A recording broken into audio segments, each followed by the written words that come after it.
पवन sir महापुर आप पुष्पेंद्र भारद्वाज जी से, आप डॉक्टर भीमराव अम्बेडकर समिति हमारे, आप पंचायत समिति से हैं, देवराज जी आप राम प्रताप से सोशल वर्कर से, बहुत सालों से आदिवासियों के लिए क्या है कि जंगलों में सेवा देते आ रहे हैं।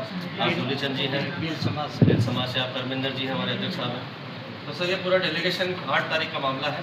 8 तारीख को नगर निगम गौशाला जो है वहाँ पर एक भील, गोपाल भील पिछले 25 सालों से लगातार अपनी सेवाएं दे रहा है। दुर्भाग्य बस इतना सा था कि वो ठेके में कर्मचारी था, 5,000 रुपये पट्टी के साथ वो नौकरी करता था, और ऑन ड्यूटी कार्य करते समय पे एक आक्रामक बैल ने जो है उसको अपने सींगों से उछाल के साथ उसको बड़ा बुरी तरह चोटी कर दिया।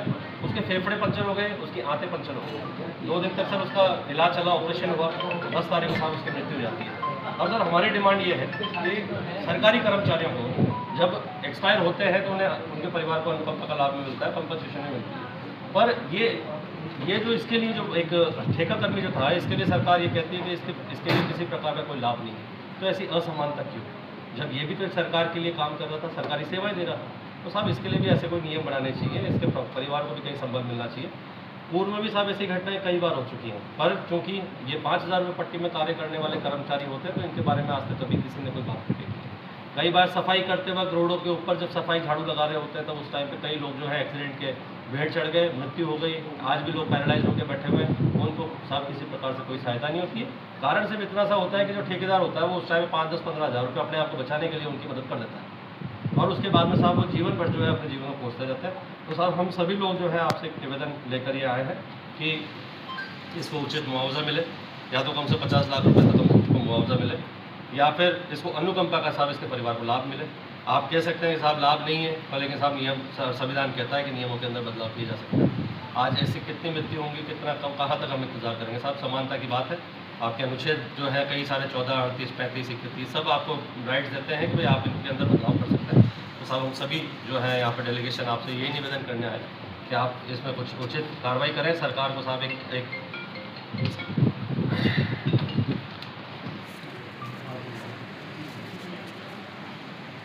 जी बताइए, किस मामले को लेकर आज आदिवासी संस्थान ज्ञापन दिया है, क्या है मामला, बताइए सर। 8 तारीख को नगर निगम गौशाला में 25 सालों से अपनी सेवाएं दे रहा है गोपाल भील जो है सेवाएं देते वक्त जो है मृत्यु की शहादत को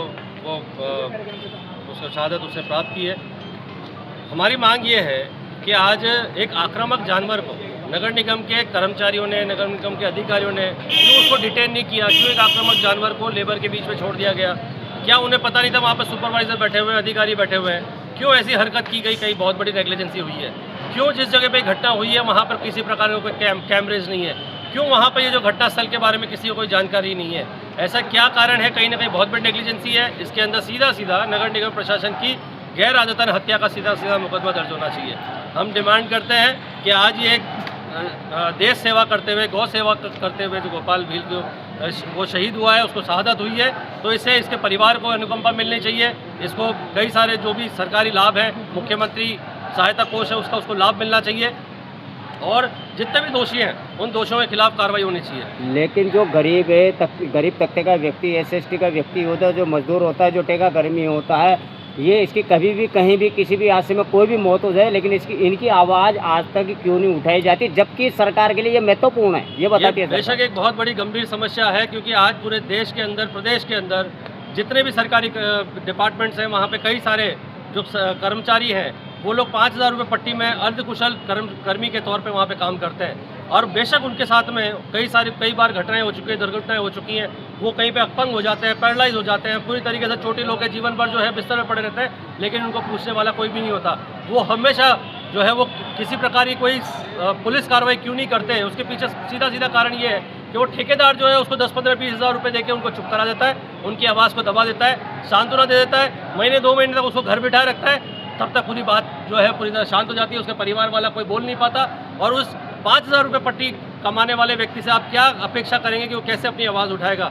ये वो गरीब तबका है, ये वो कर्मचारी है, ये सिर्फ एक गोपाल भील की बात नहीं है, ये हर उस कर्मचारी की बात है जो ठेका पत्ता पे काम कर रहा है। और पिछले 76 सालों, देश के आज़ादी के 76 साल हो चुके हैं, लेकिन आज भी है ना समस्याओं से जूझ रहा है, आज भी उसकी आवाज़ कोई उठा नहीं रहा है। लेकिन ठेका कर्मियों को लेकर तत्कालीन सरकार माननीय अशोक गहलोत जी द्वारा इस पे बहुत बड़ी टिप्पणी और बहुत बड़ा स्टेप उठाया था, लेकिन वो अभी तक लागू क्यों नहीं हुआ? सबसे बड़ा दुर्भाग्य ये है कि आज उसके मृत्यु होने से 7 दिन हो चुके हैं और 7 दिन होने के बावजूद भी नगर निगम के कोई भी अधिकारी, कोई भी कर्मचारी गोपाल भील के परिवार से मिलने, सांत्वना देने, उनके दुख को बांटने, समझने के लिए अभी तक कोई भी नहीं आया। जब अगर नगर निगम जो संस्था है उसके अधिकारी नहीं आ रहे, तो सरकार के जो बड़े नुमाइंदे बैठे हैं, आप उनसे कैसे अपेक्षा कर सकते हैं कि वो इन भीलों के, इन आदिवासियों के घर पर जाके उनकी समस्याओं को सुनेंगे? आगे क्या रणनीति? हमने प्रशासन को 1 महीने का समय दिया है। जितने भी ESI, PF, मुख्यमंत्री सहायता कोष, नगर निगम की तरफ से, ठेकेदार की तरफ से जो भी उचित जो सहयोग, आर्थिक सहयोग जो उनको दिया जा सकता है वो दिया जाए और विशेष तौर पर जो है इनके परिवार को अनुकंपा दी जाए। अनुकंपा में अगर आपके कोई दिक्कतें आती है तो संविधान के माध्यम से अनुकंपा के अंदर बदलाव किए जाए। विधानसभा में अगर बदलाव किए जा सकते हैं, लोकसभा में बदलाव किए जा सकते हैं, पर इसकी मृत्यु को, इसकी शहादत को हम बेकार नहीं जाने देंगे। हम इस लड़ाई को आगे लंबा चलाएंगे।